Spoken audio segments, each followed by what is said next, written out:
ensemble, verset 22. Et ce matin, nous allons... déjà, merci beaucoup Philippe. Je sais pas, il est là, oui. C'était vraiment, je vous encourage à réécouter. C'était vraiment profond et vraiment excellent. Merci beaucoup. Verset 22 du chapitre 11 du livre des Proverbes. Un anneau d'or au nez d'un pourceau, c'est une femme belle et dépourvue de sens. J'aime l'humour de Dieu quand même. Les images que l'Écriture donne sont assez intéressantes.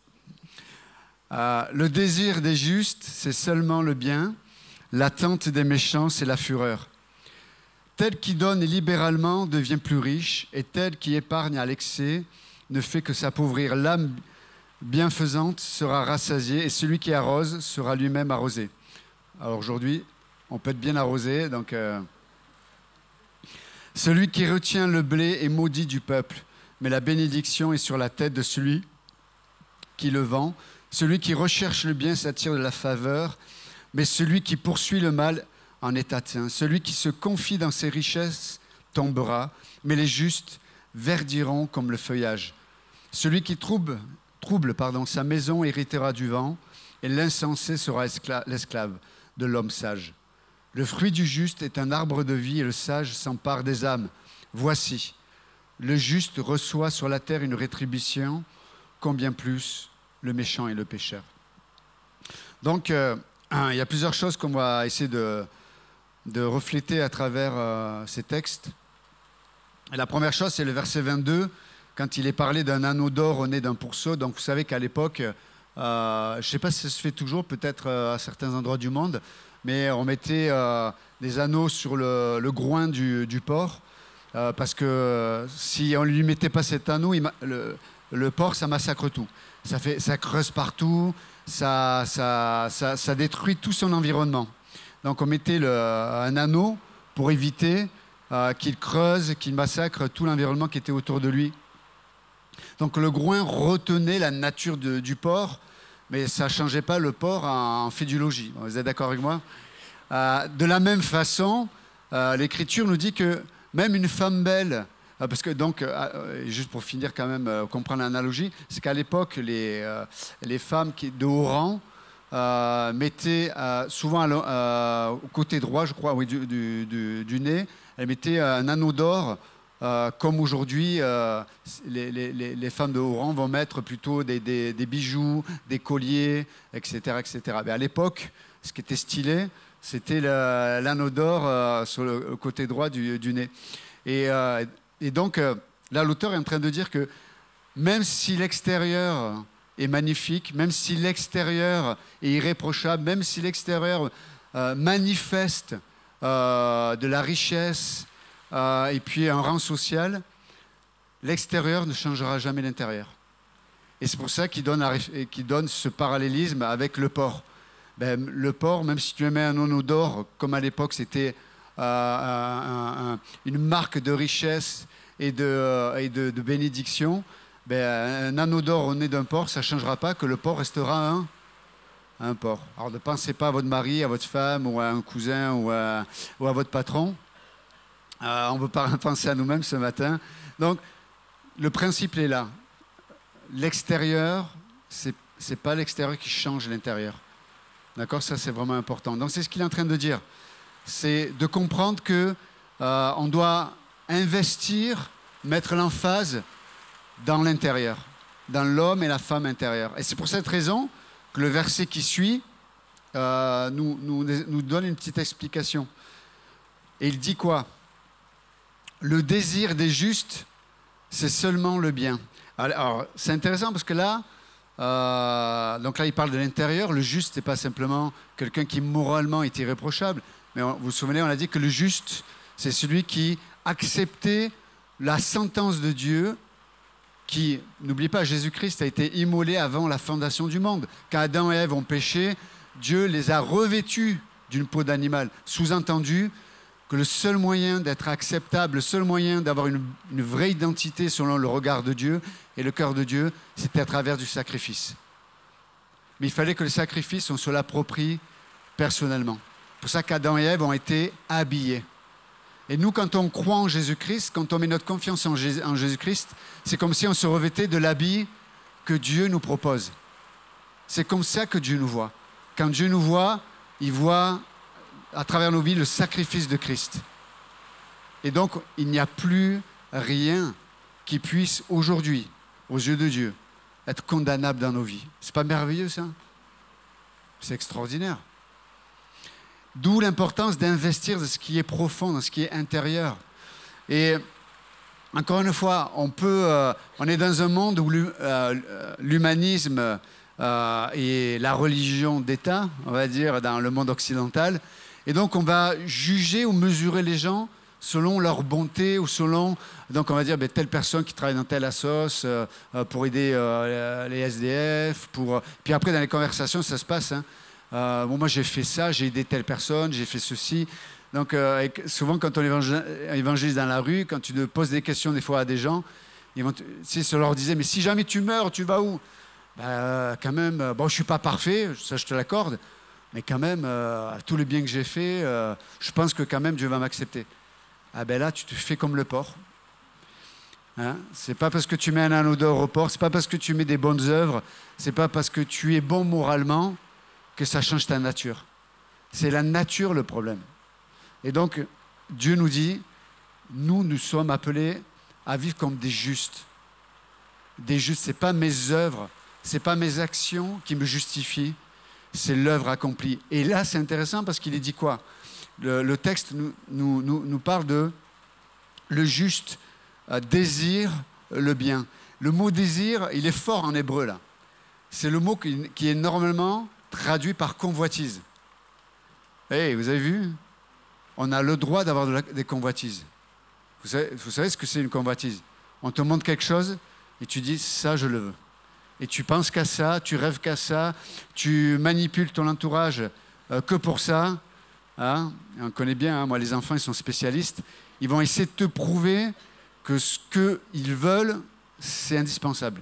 C'est même nécessaire. Les hommes, on est bien aussi. Tu sais, une jolie voiture, on va faire toute une explication à notre épouse pour la convaincre que si on n'achète pas cette voiture, il va avoir un manque, il va avoir un problème. Vous voyez? Donc la nature humaine, elle est comme ça. On essaie de convaincre ceux qui sont autour de nous que ce qu'on convoite, en fait, ce n'est pas une convoitise, c'est une nécessité, évidemment.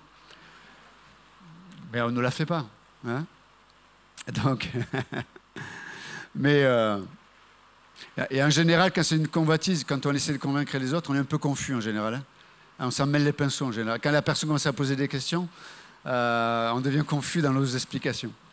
Mais là, il est dit que le juste, il désire, il convoite, il pense, il est presque, c'est obsessionnel vis-à-vis, littéralement, du bien. Et vous savez, le mot tov en hébreu, c'est pas simplement ce qui est bon.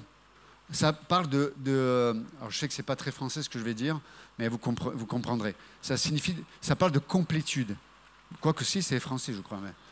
Mais, peut-être, je sais pas. Oui, d'accord. Complétude. Tu vois, vous voyez que je m'étonne. Et d'être complet. Pour le dire autrement, le juste est attiré par l'œuvre accomplie. Notre convoitise, c'est de révéler, de se saisir de l'œuvre accomplie. Je reviens puisque Jésus a confessé, a déclaré de tout son être avant de mourir. Tétélestai, dans Jean 19. Tout est accompli.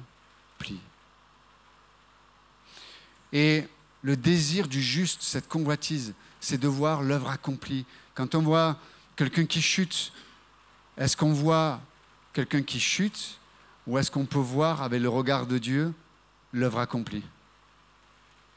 Et si j'ai le regard de l'œuvre accomplie, je vais voir une opportunité pour relever un frère, une sœur. On a dit jeudi, je pense que ce sera en audio le culte qu'on a eu à 7, mais Pasteur Georges a fait un message extraordinaire sur l'adoration. Et nous, il y est OK. Et nous, on a parlé sur le pardon, en fait. Les 4 mots grecs qui sont traduits en français par pardon. Et c'est intéressant de voir la différence entre ces 4 mots. En tout cas, mais l'idée, c'est ça. C'est l'œuvre accomplie. On disait que, et un des mots, c'est couvrir pour le pardon. Et vous vous souvenez dans l'épître de Pierre comme dans l'épître de Jacques, il est dit la charité, donc celui qui est motivé par l'amour de Dieu, qu'est-ce qu'il fait? Il couvre beaucoup de fautes. Et celui qui couvre beaucoup de fautes, c'est quelqu'un qui va sauver littéralement, pas du salut éternel, mais qui sauve dans la circonstance un frère ou une sœur. C'est pas glorieux ça? Mais le juste, sa convoitise, c'est quoi? C'est de chercher et de vivre pour manifester l'œuvre accomplie. Tov, le bien. Vous savez, quand il est dit Dieu créa telle chose, il est dit Dieu vit que cela était bon. C'est mot tov. C'était complet. C'était accompli. Waouh. Le juste cherche ce qui est l'œuvre accomplie dans sa propre existence. Et vivre dans la réalité de l'œuvre accomplie, c'est quoi? C'est d'arriver dans cette complétude, d'être à l'image de Jésus-Christ. Vous savez, en tant que croyant, on a beaucoup, parce qu'on est des êtres humains, premièrement aussi, mais on a beaucoup d'idées, on a beaucoup d'objectifs, on a beaucoup de buts pour notre existence. C'est vrai ou pas? Et c'est normal. Et heureusement, si on vit une vie sans objectif, on est des morts vivants, littéralement. Donc on a besoin d'objectifs, on a besoin de buts. Mais ces objectifs et ces buts vont avoir un vrai sens que s'ils servent le but que lui s'est donné pour notre vie. Et c'est quoi? C'est qu'on soit à l'image de son Fils, Jésus-Christ.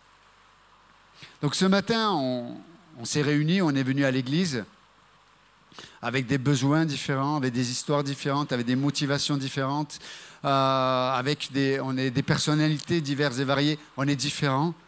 Mais ce qui doit prévaloir, ce qui doit être le plus important dans notre motivation, ou demander à Dieu de nous éclairer là-dessus, c'est quand je viens ici, bien sûr on va adorer, on va louer Dieu, on aime la louange, on aime la prière, mais on vient premièrement pour que Dieu, par sa parole, et parce que nous vivons ensemble, dans le moment où nous le vivons, que Dieu utilise tout ce qu'on va vivre, tout ce qu'on entend, pour me façonner, pour me transformer à l'image de son Fils, Jésus-Christ. Le juste convoite, désire le bien. Et ça, c'est extraordinaire. Et quand on vit comme ça, comme mon objectif, des objectifs, c'est d'être transformé à l'image de Jésus-Christ, qu'est-ce qui se passe? Mais je vais avoir ce regard dans les circonstances. Je vais comprendre que tout ce que Dieu permet, que tout ce que Dieu organise dans ma vie, c'est pour servir ce but. Dans Romains 8, Paul va dire « Tout travaille ensemble. Les bonnes choses, les choses qui me réjouissent, les choses qui me passionnent, les choses qui m'accablent, les choses qui ne changent pas des fois, les souffrances, les tribulations, les déserts de notre existence. Mais toutes ces choses-là travaillent ensemble. Pourquoi? Au bien de ceux qui aiment Dieu. C'est quoi ce bien? Transformé à l'image de Jésus-Christ. C'est extraordinaire. Vous savez, on passe beaucoup de temps avec soi-même, hein, on se connaît un peu bien chacun. Mais quand on voit la nature de Dieu être révélée alors que nous marchons ici-bas, waouh! On est sans voix. J'ai pas de mots, je cherche, mais c'est quand tu vois la vie de Christ s'opérer dans ta vie, c'est incroyable. Quand tu vois qu'une puissance se manifeste dans ta vie de pardon, une puissance d'arriver à penser différemment, une puissance qui t'amène à ne plus vivre en fonction de ton passé, cette puissance de Dieu qui te permet de te réjouir alors que peut-être il y a quelques mois ou quelques années avant, tu te retrouvais dans cette situation, tu aurais été dans une dépression totale. ou dans une colère qui t'aurait rongé du matin au soir, mais tu vois la vie de Dieu. Des fois, quand tu vois la vie de Dieu, aimer des gens qui, à tes yeux, ne sont pas aimables. Ce que je veux dire par là, c'est que des fois, on voit les défauts des uns et des autres. Et des fois, on les voit bien. Des fois, le défaut des autres ou le problème des autres, des fois, ils ont même un impact dans nos vies. Et c'est vrai que, surtout à l'usage et puis avec la maturité et l'enseignement, on discerne les choses. Mais est-ce que notre discernement doit être plus grand que notre amour? Est-ce que notre discernement ou notre sagesse doit être plus grand que notre regard qui doit correspondre au regard de Dieu sur la vie des gens? Celui qui aime couvre une multitude de fautes. Et vous savez, et je reviens un peu à ce passage, c'est ma convoitise spirituelle, de manifester le caractère de Dieu, le cœur de Dieu.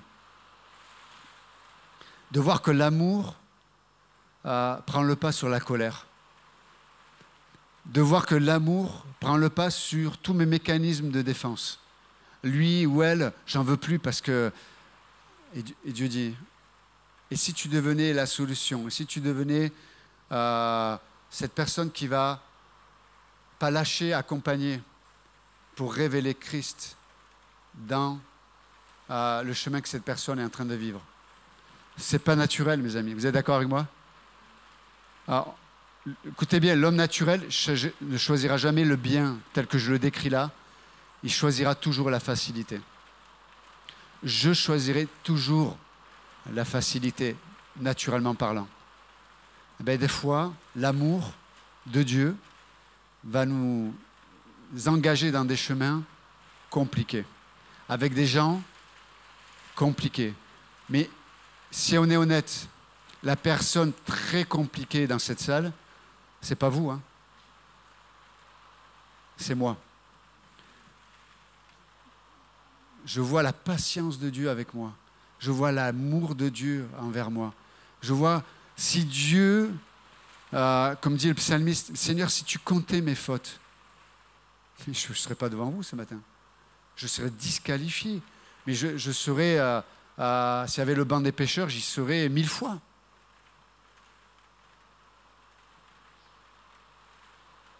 Mais Dieu regarde le bien, l'œuvre accomplie. Le juste recherche l'œuvre accomplie dans sa vie et dans la vie des autres. C'est pas glorieux? Et pourquoi? Parce que l'œuvre accomplie va toujours révéler le Fils. Et Jésus dit, mais celui qui m'élève, il va attirer tous les hommes à lui. Quand Christ est élevé, les hommes sont attirés vers lui. Amen? C'est pas extraordinaire? Les gens qui nous marquent, les gens qui nous touchent, les gens qui nous inspirent, des fois à faire des pas de foi, à prendre des risques dans la vie. C'est souvent les hommes et des femmes qui nous ont aimés, qui nous ont montré concrètement Jésus-Christ. C'est glorieux, ça. Et vous savez, je demande, c'est dans ma prière, parce qu'on parle de convoitise spirituelle, c'est dans ma prière, je dis, Seigneur, j'espère de plus en plus devenir cette image de toi pour ma femme. Est-ce qu'on est là juste pour vivre ensemble ou est-ce qu'on est là pour révéler Christ dans le couple? Mon rôle, ce n'est pas juste d'être le mari de mon épouse. Mon premier rôle, c'est de manifester Jésus-Christ là où Dieu m'a placé, auprès de ma femme, auprès de mon fils, etc., etc. Vous avez compris. Dieu vous place dans un travail. Il est ce qu'il est. Vous avez le patron que vous avez des collègues que vous avez. Des fois, on les choisit, des fois, on ne les choisit pas. C'est vrai pour la famille aussi. Mais notre rôle, ce n'est pas de passer notre temps à juger les gens, c'est trop facile. Dieu nous place dans un défi de les aimer avec le cœur de Dieu. Bien sûr que des fois, on doit être sage dans le bon sens du terme, c'est que des fois, il faut prendre de la distance, parce qu'il y a des gens qui peuvent, parce que des fois, on n'a pas tous la même capacité pour un tel ou un tel, etc. Il faut être sage avec ça. Mais je pense que Dieu nous attend sur un terrain qui nous dépasse. Et le terrain qui nous dépasse, c'est l'amour. L'amour de Dieu. Le juste convoite l'œuvre accomplie. Ou est-ce que Dieu me place à un endroit où je me dis, cette personne, non. Et Dieu dit, oui.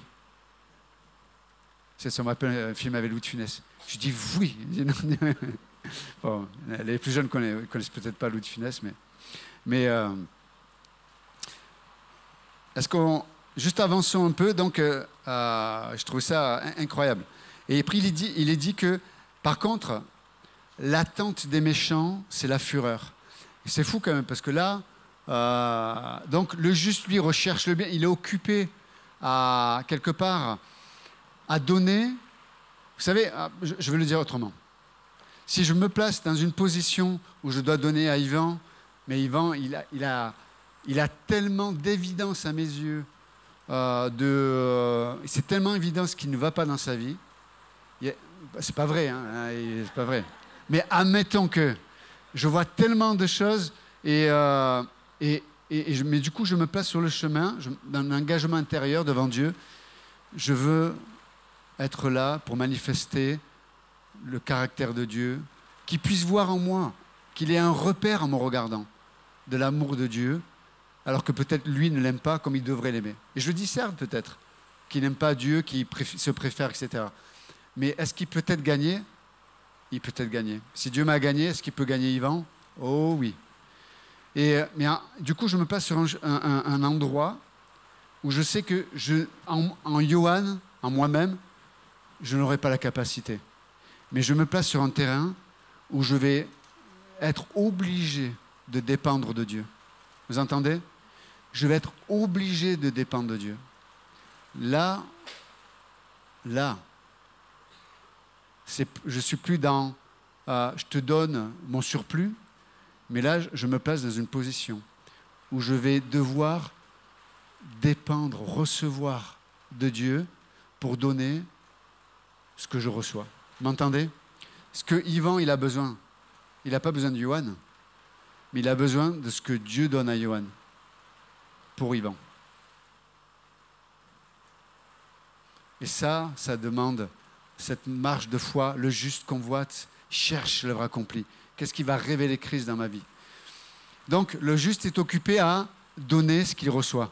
Le méchant va recevoir ce qu'il a toute sa vie passé à prendre. Vous voyez la différence? Donc, le juste, il va être sur le terrain de la provision de Dieu. Le méchant, il va être sur la rétribution, la condamnation.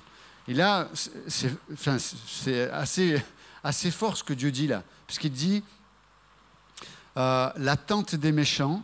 Le mot attente, c'est le même mot en hébreu que le mot espérance.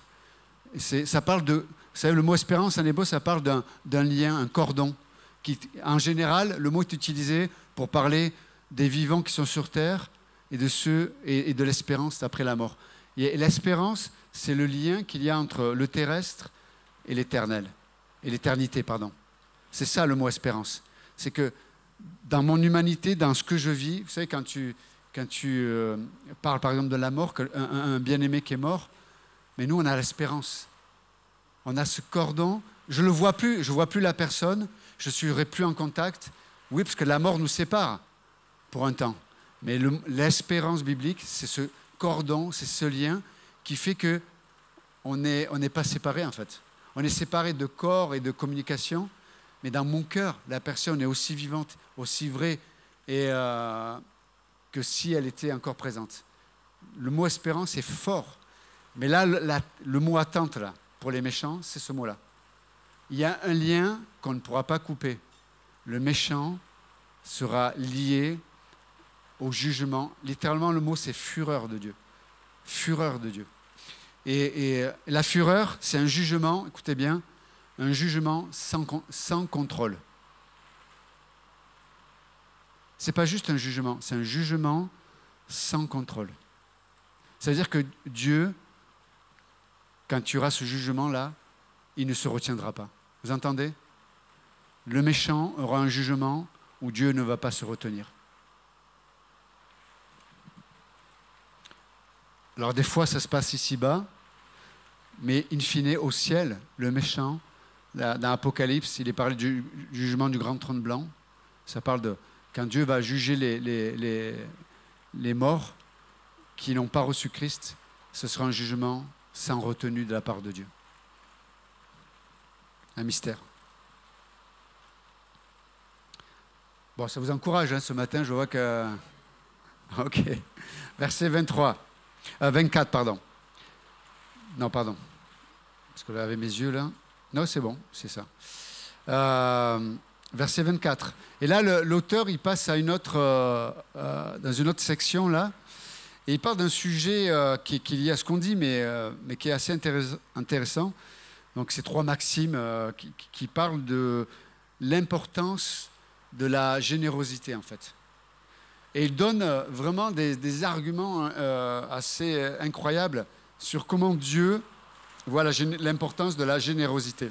Verset 24. « Tel qui donne libéralement devient plus riche. » C'est pas logique, ça, non? Hein? Plus tu donnes, moins tu as. C'est vrai ou pas? Hein, quand on vient chercher les impôts, on te prend, moins tu as. Mais spirituellement parlant, là, l'auteur nous donne un principe incroyable. Plus tu es généreux, plus tu donnes. Le mot là, donner, c'est littéralement comme l'agriculteur qui sème sur un terrain. Il éparpille sa semence.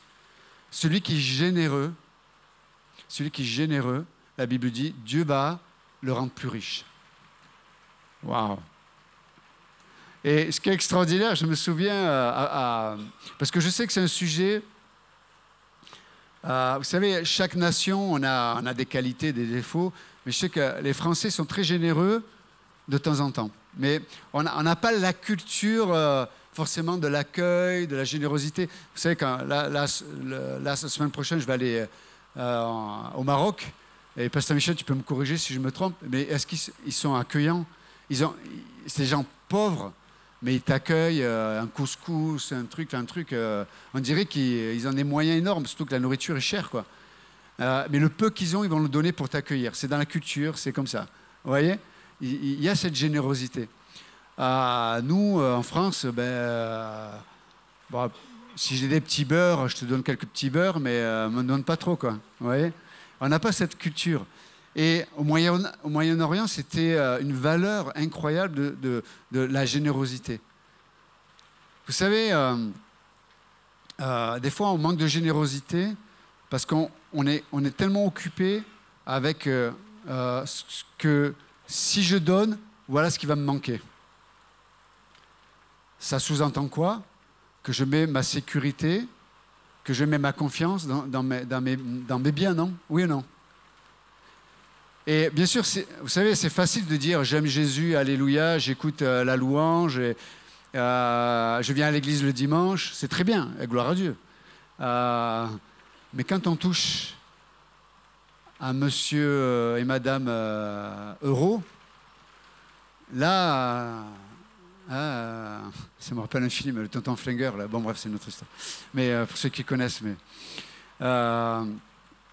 c'est plus difficile quand ça devient réel et concret. Et Dieu vient nous chercher dans ce qui est concret et réel, la générosité. Et vous savez que Jésus avait loué cette femme, cette dame âgée là, qui a donné non pas qui n'a pas donné de son surplus, mais de son nécessaire. Et Jésus, c'est la personne qui a arrêté Jésus. Donc vous avez des centaines de personnes qui donnaient l'offrande au temple, mais il n'y a qu'une personne qui a arrêté Jésus, qui a dit « Hé, les amis, mes disciples, là, vous voulez apprendre?